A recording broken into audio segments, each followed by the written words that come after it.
two devices. So if you're logging into your laptop, Samyak, do not download anything. Just go to www.kahoot.it and put in the game pin. All right. Once you've put in the game pin and it's in the chat box, today Meenal's a little unwell, so Muskan and Rupesh are helping out. Just ask them for the game pin, and then you take the game pin, put that in, put in your, I think it'll ask for your email ID. Do that, because if you win, we have to make sure the book gets to you, right? And that's it. You're good to go. All right. So you will see the questions and the options on your screen. And you'll also see the question here, but you just focus on your screen at that point in time. All right. So it's a very special quiz today. It's brought to us by a very interesting organization, which is called, and we do this with them, by the way, every International Women's Day. It's called the Initiative for What Works to Advance Women and Girls in the Economy. It's called iWage. You should check them out. They're a research firm, and they are focused on trying to understand what are those policies and triggers that will allow women to participate in the economy and have much more of a say. So it's not really so much about, I mean, they're very sort of focused on what will it take to get women to work, basically. Okay. And we're doing a whole bunch of things with them. In fact, on the 8th of March, those of you who like podcasts, so those of you who like to know about what's the kind of trends, policies, research, evidence that is out there, you should please just log into, I don't know if you have access to IVM podcasts, then it's there. If you have access to Spotify, it's there. If you have access to Audible, it's there. It's on a whole bunch of streaming platforms. And this podcast essentially is going to talk about all those various problems and barriers that are stopping women from coming out into the workforce. Some very interesting things that we don't even think about, that, you know, we're so, I would say, even as women, you're so oblivious to. It'll just sort of, you know, switch that light bulb in your head. And, you know, with that, at least the prize you're going to get today is going to set you on that journey for sure, if the podcast doesn't. It's called Invisible Women. It's a very, very special book written by Caroline Criado Perez. And basically what she has done is she's analyzed a whole lot of things, including things like infrastructure, bus routes, the way railway stations are designed, the way we think about public spaces. And in all of this, you realize that the input or the understanding that apart from, you know, it's men really deciding these, whether it's a design thing, and they forget that actually women also need to access it and haven't taken into account simple things. One of the analogies she gives is seatbelts or things in a car, possibly. That are very important to women because of our height, our stature, etc. That actually is quite, I would say, not suitable for us to use, but it's really made for a man's world. So just very interesting stuff on that. And then I have to tell you, because Meenal has given me this real long laundry list of things I have to say. There's this book called To Kill a Democracy. It's written by Debashish Roy Chaudhary and John Keane. Now, Debashish is going to be the quiz master in next Saturday's quiz, which is going to be very exciting. So he's going to come up with a whole bunch of questions, and that's there. And interestingly, not 3 people, but 5 people are going to get prizes next week. So that's happening. Finally, please check your inboxes, especially those of you who have participated in the IFQ championships. There's an email there. There's a link to a survey, which if you take, you will walk away with a 300 rupee Amazon voucher. So it's a very limited number of people who actually get to participate in our surveys. And we keep doing this and we keep offering Amazon vouchers. And the last date for the survey is 12th March. So might as well just, just enjoy it, just participate in it. Kevin's asking how to participate in this survey. Kevin, if you're new to IFQ, Game of Facts, this world, well, hang in there. It'll come to you in due course of time. What we try and do is those who are active on India Fact Quiz typically receive this survey and get access to the Amazon vouchers. But what we try and do is, my suggestion to you would be reach out to us, be part of the WhatsApp groups that we have. If you have registered for the Game of Facts every Saturday, you're kind of in the mix. So every now and then we try as much as possible to induct as many participants as we can. I am also taking notes of what you're saying. So we're going to try and see how we can help you. Samyak, this quiz is exactly, I would say, 20 minutes long. So what I'm going to do now is I've taken enough of your time and I'm going to share my screen, and then there will be 3 poll questions just for you if you've gotten a little rusty or you need to you're new to the platform to get a hang of how you're supposed to click the right options, etc. No points for the poll questions, and then we get into the actual quiz. And that is a breeze. It sort of goes on very fast. So I hope all of you are ready and you have your game pen. I'm going to share my screen now, and then we start off with the poll questions. It's so fantastic to see all of you. This is a very, very special quiz.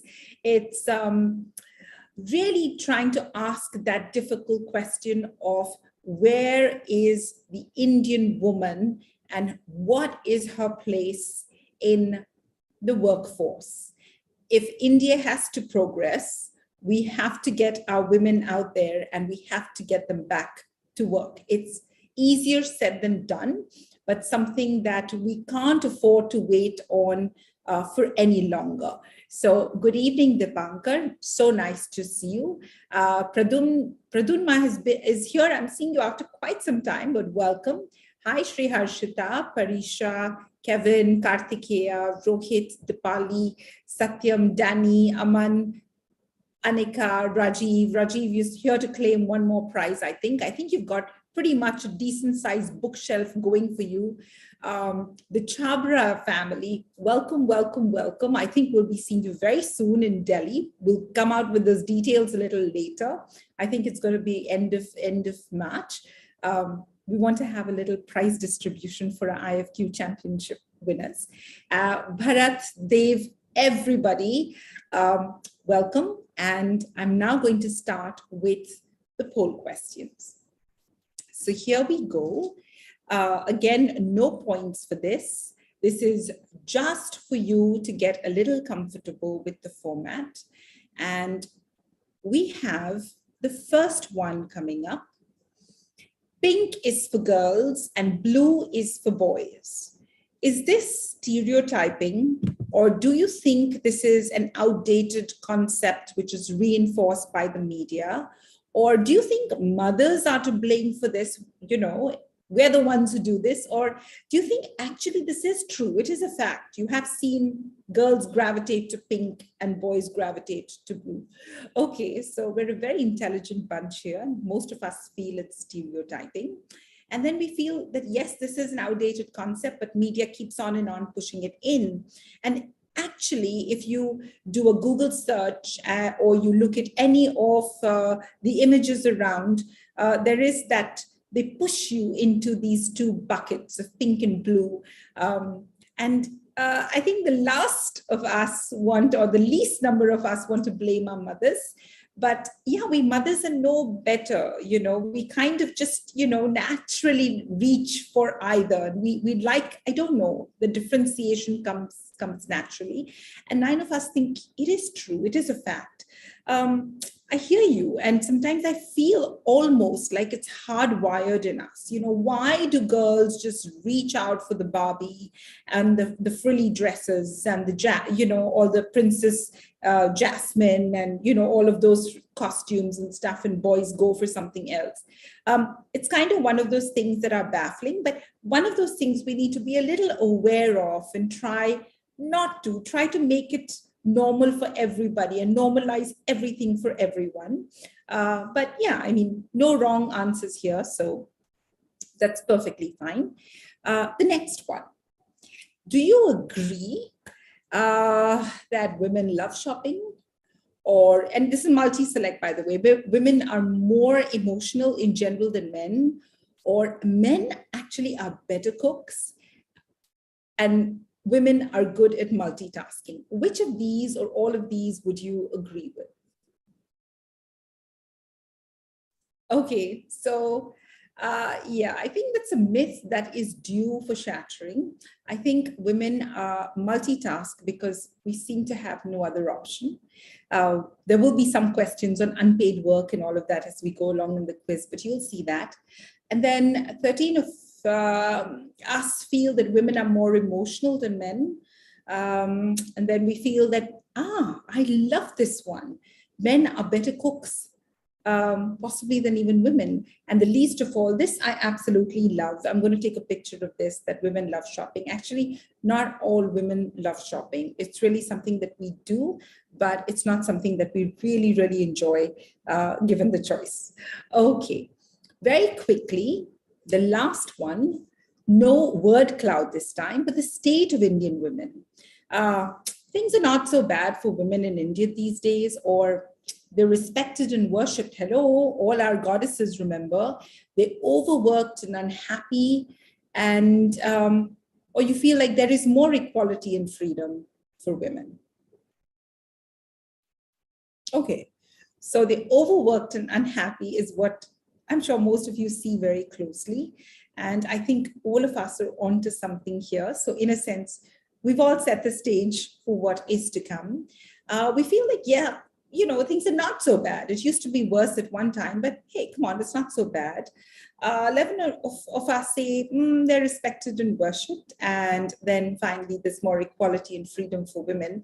It's come at a price, and I probably won't disagree with you, but things could have been a lot better.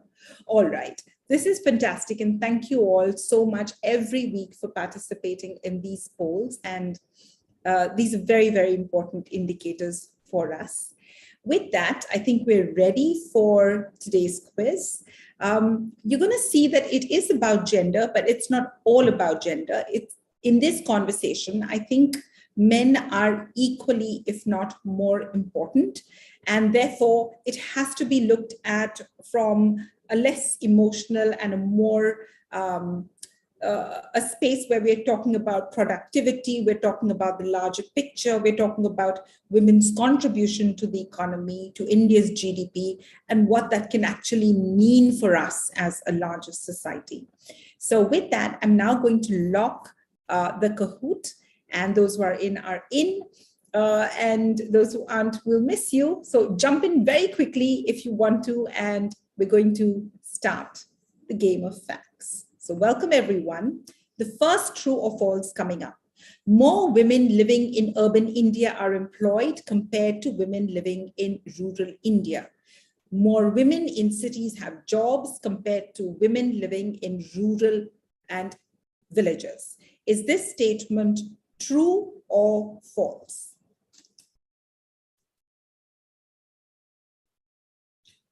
Right. So the 38 of you who said the statement is false, you are absolutely correct. In fact, unemployment as far as women are concerned is at an all-time high in cities compared to villages. And the statistics really on this one are fairly shocking. We have 90% of India's women living in cities who are not productive, who have no intention of going and getting a job. They actually don't really even have the plans to do that. And this is really one asset class that the Indian economy is missing out. This is a very important study, and IWAGE has done this research. In fact, the United Nations, as well as the World Economic Forum's World Gender Reports, writes extensively on this piece. And this really is one of India's missing links. Okay, quick look at the scoreboard. Aman, Sriharshita, Jitendra, Sejal, and Mayur. Things will change, but this is how it started off. All right. The next question. Majority of India's female labor force are in the age group of 40 to 44, 50 to 54, 30 to 34, or 20 to 24.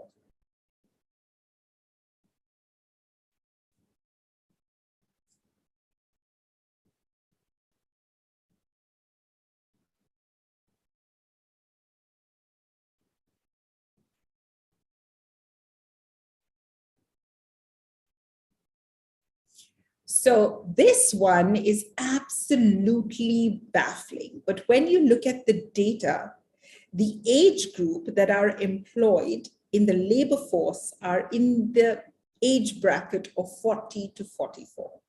And actually, it's the 20 to 24 that really need to get the jobs and get their way into the labor force. And really, there aren't enough jobs for them. Most of us thought that the most productive age is possibly, and you have a point, is 30 to 34. So therefore, that must be the largest or the largest or the majority of women in that age group in the female labor force. But actually, it is 40 to 44. A lot of this is just blows your mind, but it's all data that is being collected by the government. And there are a lot of very interesting UN, the World Bank, and research organizations like IWAGE that are looking at this data and trying to analyze and see what we can do with this. Okay, so it's now Mayur, Abhishek, Denny, Isha, and Kartikeya. I'll move on to the next question. Time spent by women, Indian women, on domestic work is X times more than men. Is it 20 times more than men, 10 times more than men, 3 times more than men, or 5 times more than men? We know it is much more, but we're trying to understand how much more is it.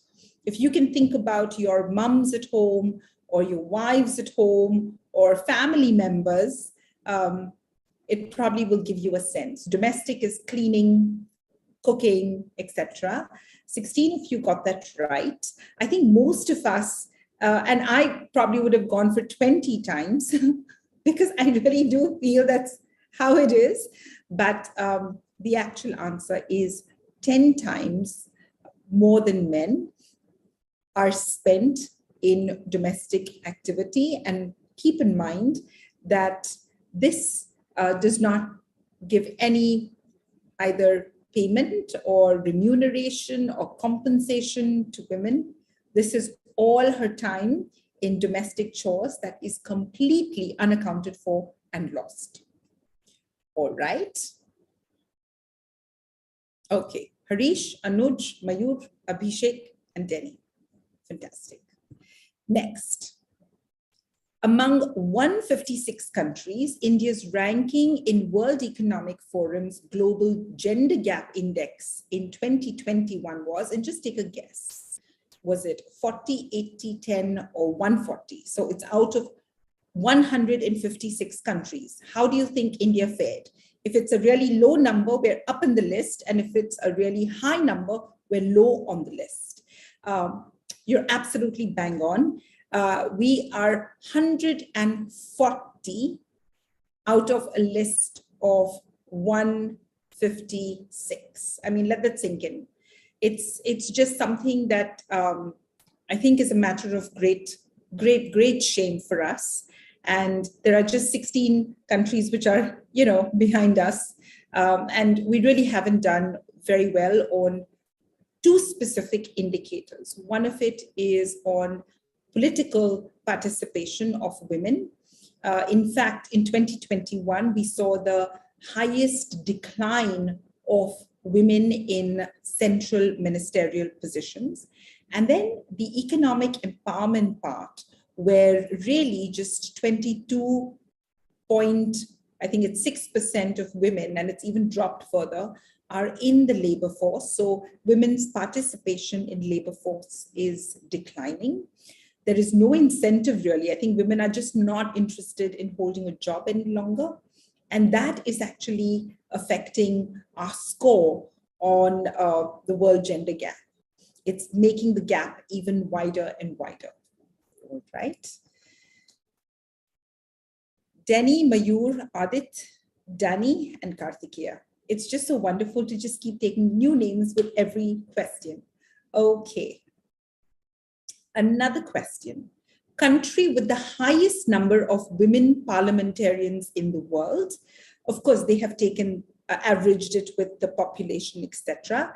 Is the country Sweden, New Zealand, USA, or Rwanda? So Rwanda is a country which is in sub-Saharan Africa. Sweden is clearly a very developed, progressive country. New Zealand has a woman at the helm as head of state, and the US is not doing too badly of late. 32 of you, I think, really tested your bias, and you were absolutely right. This, in fact, is one, I would say, oasis or some hope that is emerging in the world, in the low and middle income countries. Rwanda, whether it is their parliamentarians or whether it is their own attitudes to vaccines, to health, etc., they're really taking some very important strides there. And fact of the matter is, when you do have more women in these positions, then, these kind of aspects do get a little more priority, a little more deliberation. I'm not saying this because I'm a woman. It is just something that behavioral scientists as well and social scientists have observed and documented from time to time. Okay. Denny, Adit, Karthikeya, Isha, Abhishek, Kumar. Okay, the next one, it's a true or false. China and India account for 90 to 95% missing female births annually due to gender-biased prenatal sex-selective practices. Is the statement true or false? There has been a lot of work that has gone in making it illegal to determine the sex of a child or a fetus, at least as far as India is concerned. And 47 of you said it is true. And fact of the matter is, the single child policy that China followed resulted in sex-selective practices where parents knew that they had just one chance and wanted to make sure it was a male. And in India, it sort of has really been that whole sort of perception that having a boy is much better. It's going to be continuity of lineage. It's going to be more hands to help in the farms. It's going to be, a general better social status, and all of that has really led us to do some horrible, nasty practices.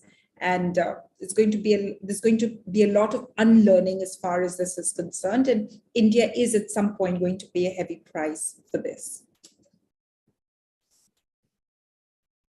All right, I think everything remains as is. Denny, Adit, Karthikeya, Isha, and Abhishek Kumar, and we move into the next question. Apart from Iceland, the only country where more women have held head of state positions than men in the past 50 years. Is this country Finland, Bangladesh, Israel, or Ireland? We're talking about the head of state positions where women have been in the driver's seat more than men in the last 50 years.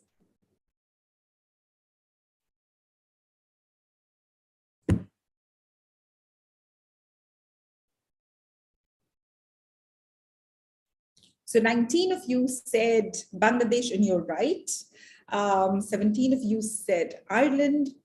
A few of you said Israel, and most of you said Finland.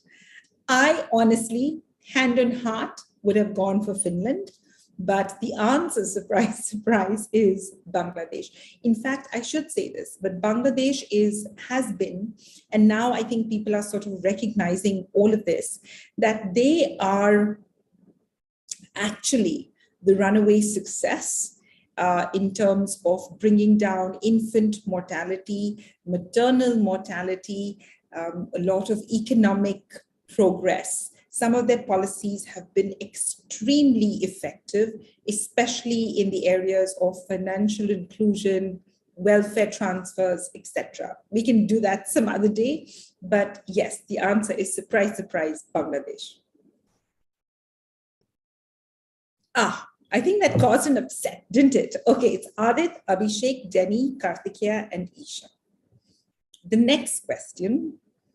In 2021, the country where the share of women ministers declined the most was Pakistan, Malaysia, Burundi, or India. Burundi is in Africa again.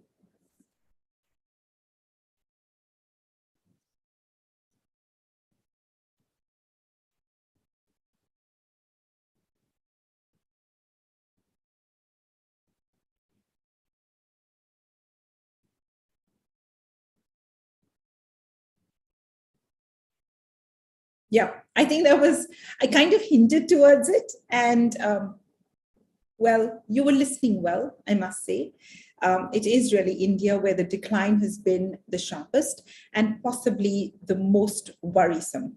So when you hear of certain political parties saying that they're going to give X number of seats to women, etc., you may think that's gimmicky or whatever, but actually in the long run, they're probably going to help us with bridging the gap on the global gender index. So that's really something we have to think about. Maybe reservation is the way to go until we don't normalize these things. But yes, I think just having an equal voice in the highest offices as far as governance is concerned is extremely important. India also does very, very poorly when it comes to the number of women that constitute our police force. Rule of law clearly is largely in the hands of the other gender. And it's Adit, Denny, Kartikeya, Adya, welcome Adya, and Abhishek. The next one, the share of women in India occupying senior and managerial positions is 24.6%, 14.6%, 34.6%, or 44.6%. What do you think that number is?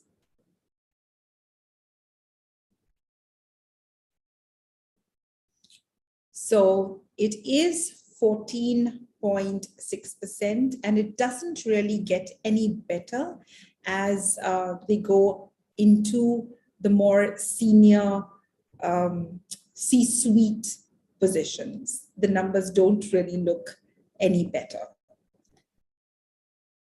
And let's see what's happened to the scoreboard. It's Adit, Abhishek, Denny, Udit, the official IFQ reviewer. I don't know, Udit, whether you've read Invisible Women before, but I'm definitely waiting to read your review. And Samyak, I think something's worked, Samyak. You're up on the scoreboard. Okay, the puzzle. The last question. Rank from high to low the usage of mobile phones for these tasks by women in India in 2021. You don't need to know it, you simply have to guess it. Your options are free music, video calls, social networking, and applying or looking for a job. You put them in the order from high to low. If you think that it is this particular task for which women are using the phone the most, you're going to put it right on top. And if you think they're using it the least for that particular task, you put it right at the bottom. Don't forget to click the submit button. This question, I'm most fascinated to just get a sense of what you think it is.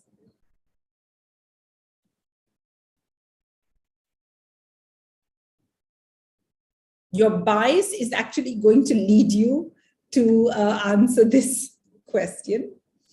And I just can't wait to see how many of you have got it right. Okay, so a number of you did actually get this right.